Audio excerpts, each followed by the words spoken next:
This is run 1, and this is run 2, and this is a double run day. Oh, I think I mistimed that. You got that wrong. Rats. So before we get into the why, you might be asking, what is a double run day? And really, the simplest way I can explain it, and is actually pretty simple, is that you just split a run into 2, and you do 1 in the morning and 1 in the evening. But there are particular reasons that you might do that, and on this run, that's what we're going to talk about. Then we're going to talk about the advantages and disadvantages, and then on the second run we're going to talk about the how.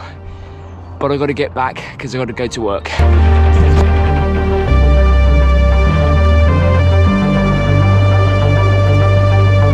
I've got to say that up until now, honestly, double run days, and bear in mind I've been running pretty much my whole life, double run days were something that only the pros did.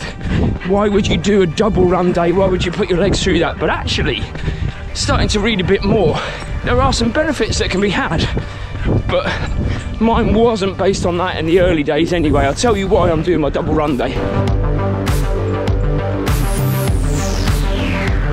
See, in my particular case, double run day was born out of necessity, and that's because Tuesday for me is quite a busy day.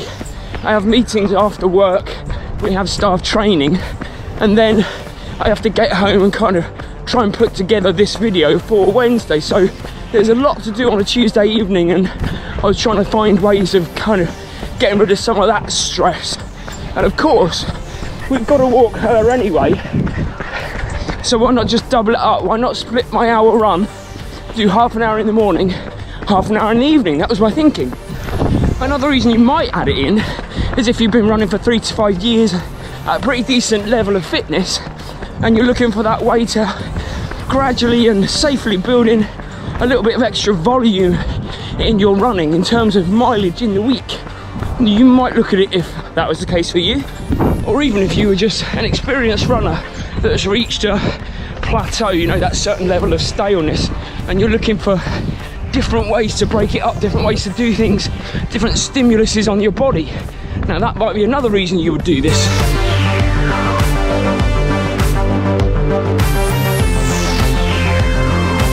It could even be that you're right up the pointy end of racing and you want to use the second run of your day as an active recovery run, so that you could go hard on your first run but make it a bit shorter.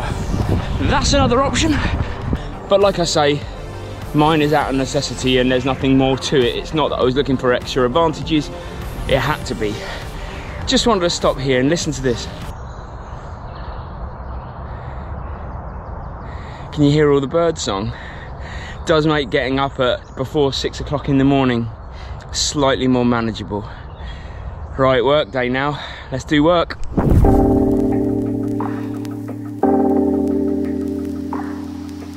So, double run days may sound all glitz and glamour, but there are definitely disadvantages or drawbacks too. But let's start with the benefits of training twice a day.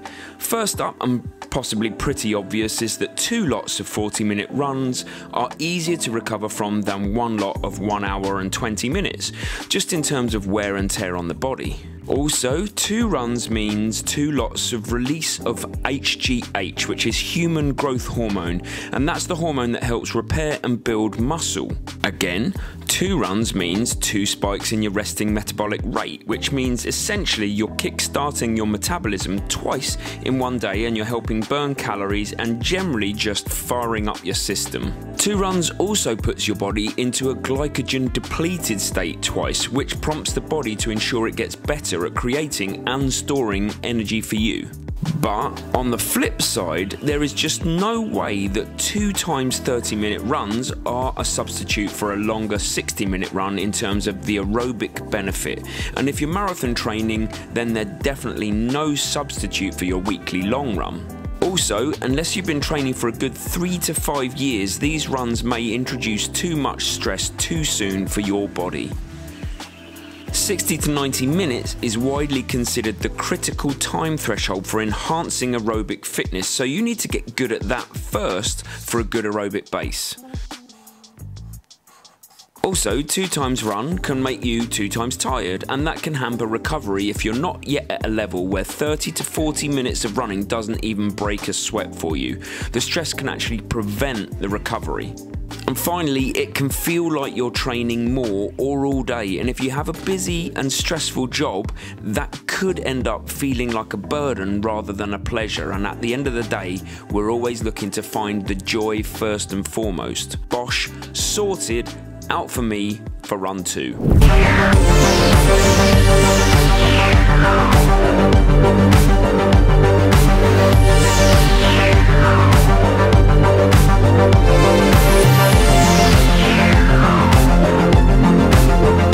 Okay, so while we're out, let's address the how, because there's a few different ways to skin the double run day cat, if there is such a thing. And the first thing to note is that the second run of the double run day should almost always, if not always, be an easy run. Oh, it's windy up here. I need to get out of the wind. Even the pros, their second run is easy. First run, if you're gonna split it and you're gonna do a slightly harder run because you've done running for a long time, you're high level, the first one of the two should be the harder one. Second one easy and no more than 6 miles, 10k-ish.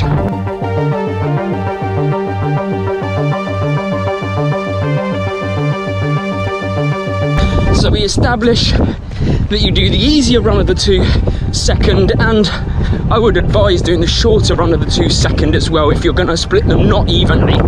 They're probably two of the big things to take into account when you're doing that double run day. Now let's talk about intensity.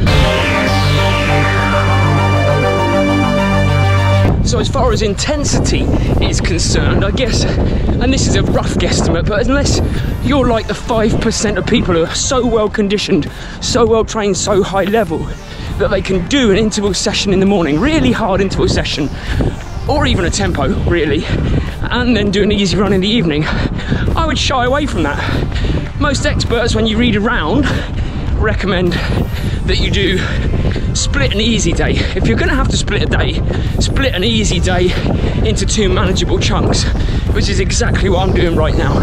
I mean, my working theory is that the longer my season progresses and the longer my training blocks progress, I'm going to slowly increase the amount of morning run and evening run, so that eventually I'm doing kind of 45 minutes of each and getting an hour and a half running instead of an hour, which is what I would usually do on a Tuesday. It's just, you know, that bonus extra 30 minutes of volume to get me ready for my iron distance race.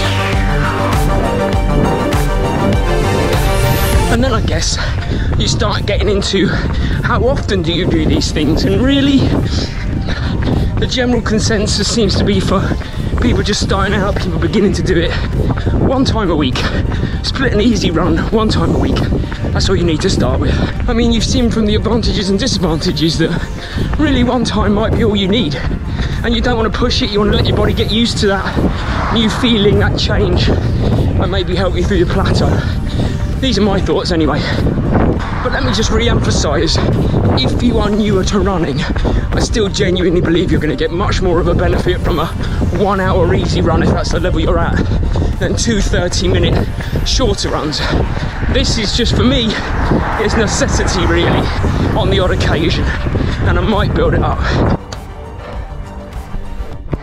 That's me done. And that was, oh, I better actually stop my watch.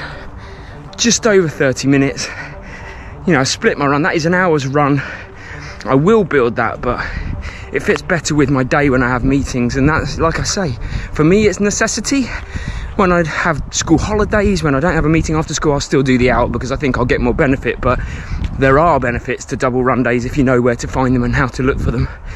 But also there are the disadvantages, so just be careful. I need to get in and stretch. So there you have it, a snapshot of what a double run day is, and like I say, I've never done it before. It's not something that I would have necessarily considered, but because I'm doing it, as I always do, I thought it was worth making a video about it so that you could know what are the pros and the cons, and then you will be able to make your own decision long term, which is what the channel is all about, right? It's giving you the tools that you will need to be your own coach so that you don't need people like me talking at the camera doing these hand motions. Simple. Now, just something a note, by the way, I'm currently in a week right now that Mary has planned for me, thanks to people commenting on one of the last videos saying that that's what they want to see. So thanks very much. Although I had the double run day today, I've got a session called Welcome to Hell tomorrow. So yeah, really looking forward to that. But you know what, the main takeaway I think is for me from learning about double run days and doing them is that if you are early on in your running journey, and we're talking even 3-4 years, there's absolutely no substitute for just building a good aerobic base by doing one run and building the length of those runs rather than splitting them down. Mine was out of necessity. I had to make that choice to make it fit with my day, but also it is something different that I wanted to explore. But I'm 15, 20, 30 years into my running journey, so I've done it all of my life. It's just something to be wary of because of course there are advantages, but there are disadvantages too. Now yes, this channel is all about helping people and it's giving you knowledge, which I absolutely love, but it is also about training and racing. So I'm gonna link you a video here of a race that I've done. This is the subscribe button in case you want to be part of the journey and learn more and help be your own coach. I've got races coming up. So's Mary. We're so excited. It's almost race season, people. Let's get out there. Let's get on it. See you Sunday.